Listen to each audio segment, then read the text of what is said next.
it seems like when there is a past of racism or interaction or membership with the KKK, it seems like Democrats tend to turn a blind eye when it comes to their own interacting with those people. Yet they're very, very quick to label just about anyone that disagrees with them as KKK members, when indeed, in this specific example, they were friends with an actual KKK member. So, I mean, I don't know. It just seems like it's hard to take calls of, everyone's a KKK member, everyone's a racist, everyone's a white supremacist. Like, I mean, Have just I, coming from, yeah, go ahead, go ahead.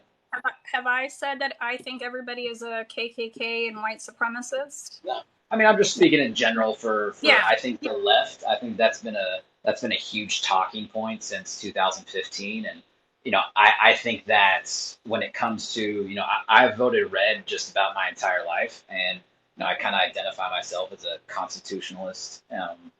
And when people make egregious comments or have egregious stances, I think I think it's more prone for conservatives to call out their own.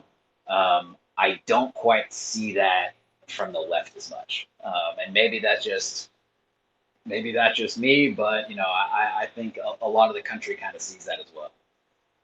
Well, I have heard many people talk about Biden and his past comments, and even some not too long ago that were cringeworthy or, inappropriate to say the least. So he does get called out on that. Whether or not you see it, I don't know, but he does. And just for example, there was a lady in California a couple weeks ago, I believe a city councilwoman, who's a Democrat, and she came out and said she's a Mexican or a Hispanic woman, I believe, and said some pretty racist remarks against Black people. And she immediately, she was called out for it, and she immediately resigned. But yet I see people like Marjorie Taylor Greene going to Donald Trump's rally, by the way, which he has the Proud Boys as his security guard at all of these Trump rallies, and starts talking about the great replacement theory. And nobody on the right says anything about that. Right. Well, I mean, I think the Proud Boys. I think the left and the media has taken that like ridiculously way too far. I mean, yeah, there's always going to be like See, quote unquote bad that's apples within See, groups, but that's where like we're that. that's the problem. You're going to sit there and say something about the KKK and how we don't own it, but when I tell you that he definitely has the Proud Boys there, you're like, well, they're taking it, to an extreme. Well, I mean, You're so not what? So what aware of exactly? any of the videos that I have seen that the leader of the Proud Boys has come out and said, I can't even play them because I will get banned for it. But he basically calls for straight up unaliving of people. He is not Right. even remotely afraid of it. So until the Yeah. right can denounce these people and stop, well, I think this is going a little too far. No, the Proud Boys are a hate group. The Oath Hmm. Keepers are a hate group.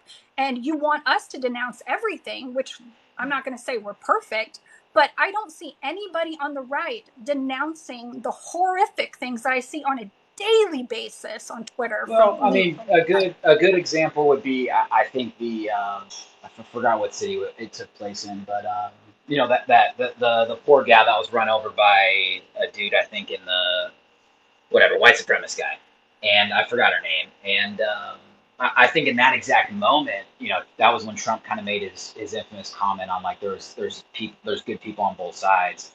And I think that was a good example of the media and the left running crazy with that, because then they said, he's labeling KKK members as good people and white supremacists as good people, but in that specific quote, he literally denounces the KKK and white supremacists the sentence before.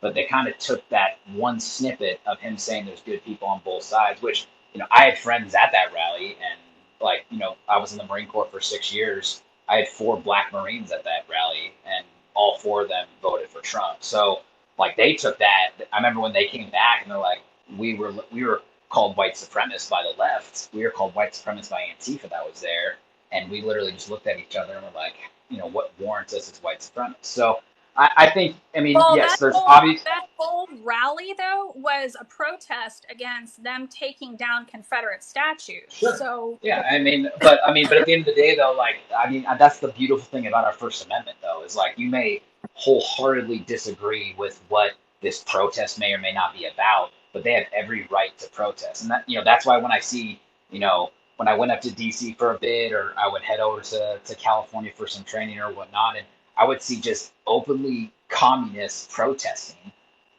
I may yeah, disagree but wholeheartedly with what they stand communist, for, but I would fight and die for their right I to. would not compare communists to alt-right white supremacists. They're not the I same. mean, well, communists were responsible for hundreds of millions of deaths in the world. So I mean, like, to what variable are we comparing them on? But the point is that I think that when it comes to like the First Amendment, like kind of shifting a little bit gears into that, like I think the difference between the left and the right is the right may wholeheartedly disagree with the left stance. They may disagree with what ideologies they may have. They may disagree with literally every single thing that they stand for.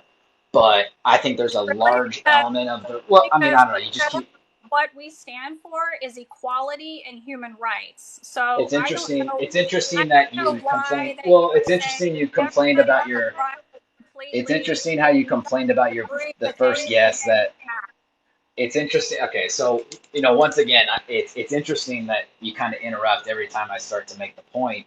I mean, I think if for example, just to finish it off, I may wholeheartedly disagree with those communists rallying. I may disagree wholeheartedly with Antifa going about doing what they do until they breach the element of So, violence. I may, okay, see this. I mean, it's interesting. You just keep interrupting every single time I'm trying to make a well, point. you're So, not stopping. You're just rambling on. So well, I'm make trying to a make a point, and you just okay. So, point, okay, then I'll off, condense and it. then let me reply. So You are here's just here. going, Well, you just gotta tone down. Why are you yelling right now? Gee. because this is my life and I can't get a word in.